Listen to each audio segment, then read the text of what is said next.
Okay, so are you ever doing your morning scroll and see a headline like such and such candidate surges in Iowa when nobody's even voted yet? Or an article about how 46% of Americans approve of the president, but you wonder how they got that number because nobody's ever asked you. Look, it's normal to be confused about polls, especially if you're just trying to understand them in 280 characters or less. But because polling is a staple of the constant stream of political coverage you see in your news feeds every day, understanding how to read polls will make you a more informed voter. So if you poll 1,000 adults for a 5% margin of error, carry the 7. Wait, hold up. We're not going to be memorizing any complex statistical models.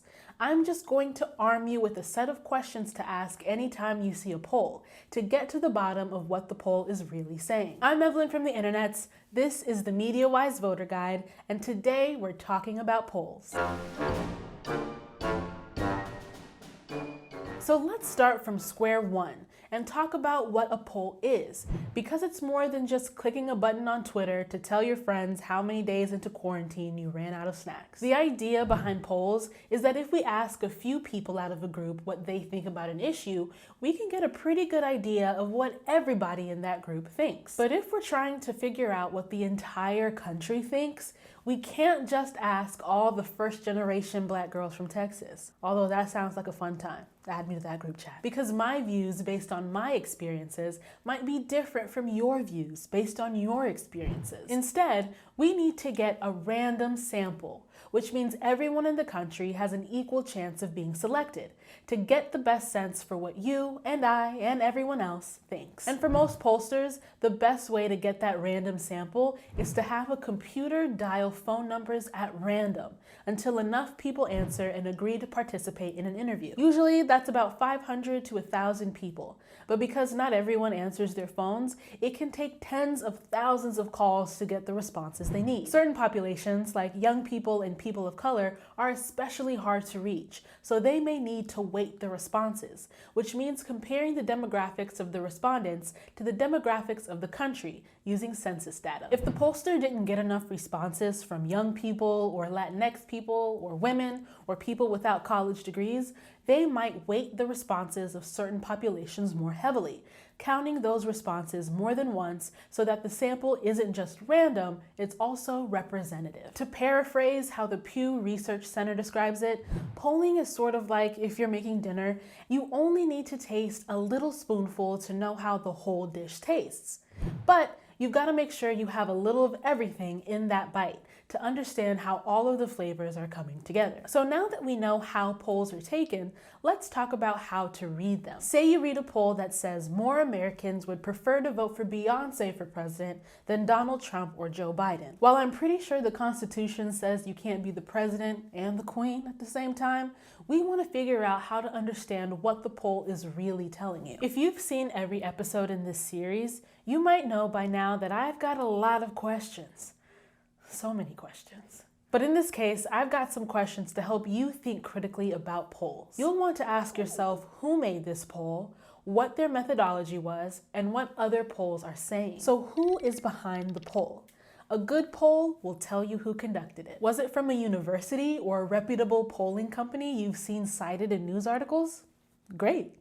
Was it a social media poll that your favorite celebrity gossip website posted? Maybe not so great. Likewise, internal polls, those conducted by campaigns or interest groups to gauge opinions about their candidate or issue, have a pretty big stake in showing that the public is on their side. So take them with a whole shaker of salt. If you're not sure if a pollster is legit, check to see if they are mentioned in a wide range of sources from all across the political spectrum, not just the ones that show up in your social media echo chambers. You can also check the pollster's website to see if they publish information about who works there and what methods they use to conduct their polls. Which brings us to our next question. What's the methodology behind a poll's claims? Methodology is the who, what, when, where, and how of taking a poll. So we already covered who's asking the questions, but we also want to know who they talk to. Talking to only people who are currently registered voters might give different results than talking to the general public, especially if the people who register last minute or have barriers to registering at all have other demographics in common. In our Beyonce poll, we could get different responses if we interview every adult versus if we only interview Tidal subscribers. You'll also want to know how many people the pollsters interviewed, otherwise known as the sample size. Generally, when you're trying to measure a really big population, like the entire United States, you'll get the best results from talking to a larger sample size.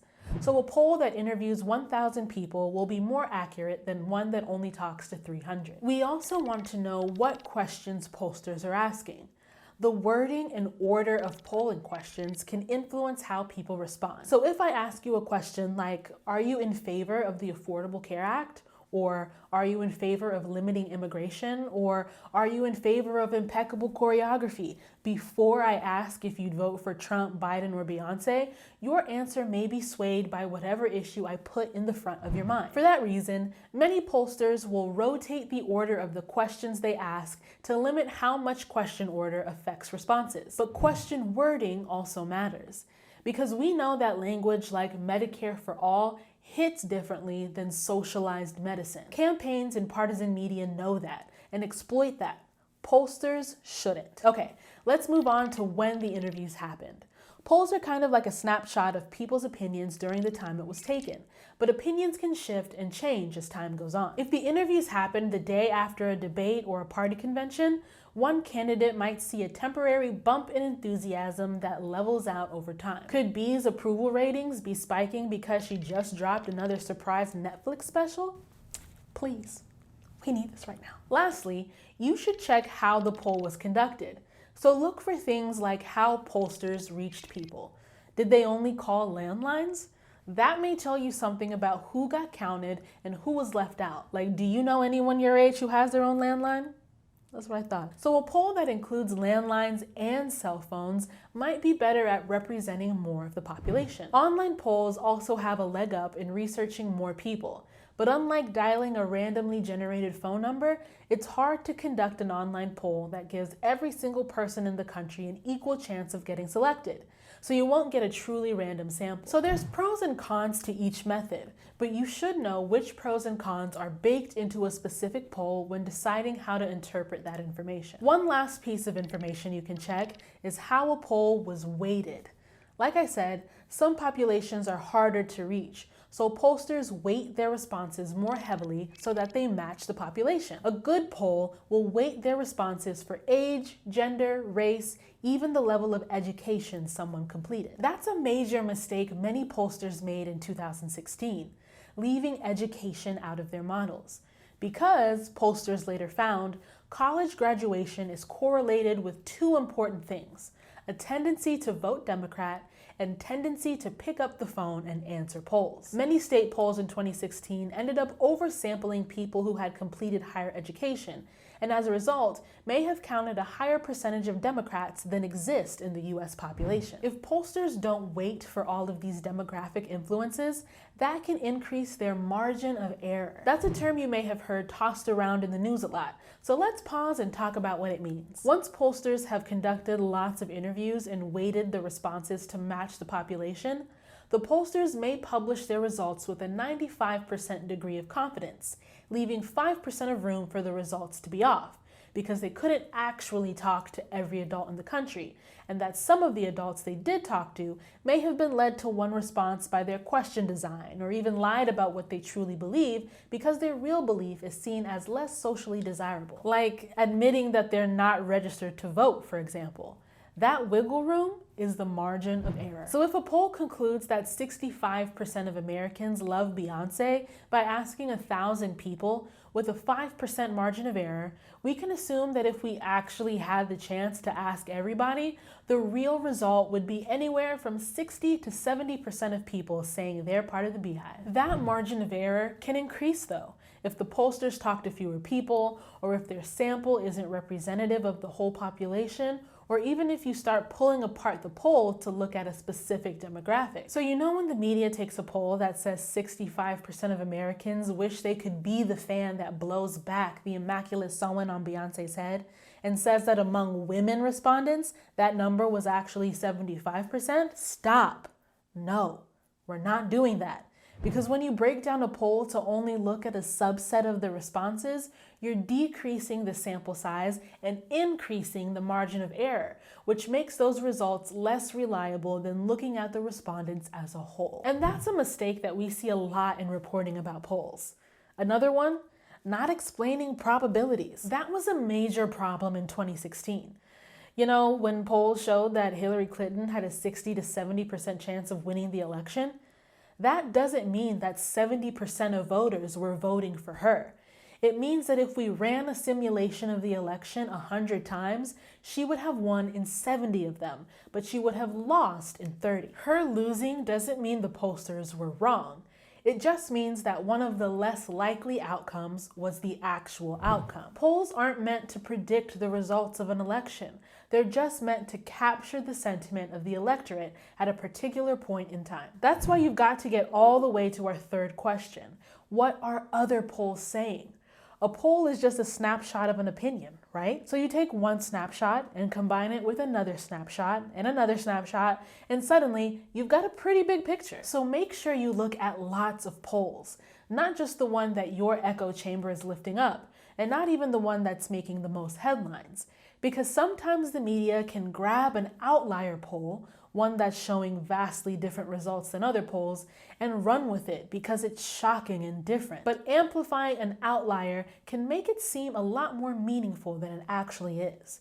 I mean, President Beyonce makes an exciting headline, but she's not even running for office. When you look at lots of other polls, it becomes clear that the chances of her unparalleled vocal runs actually shifting election results is pretty non-existent. The best way to be smart about polling is to read a lot of different polls from a lot of different news sources to build a broad understanding of public opinion going into election day. But also know that polls are not votes.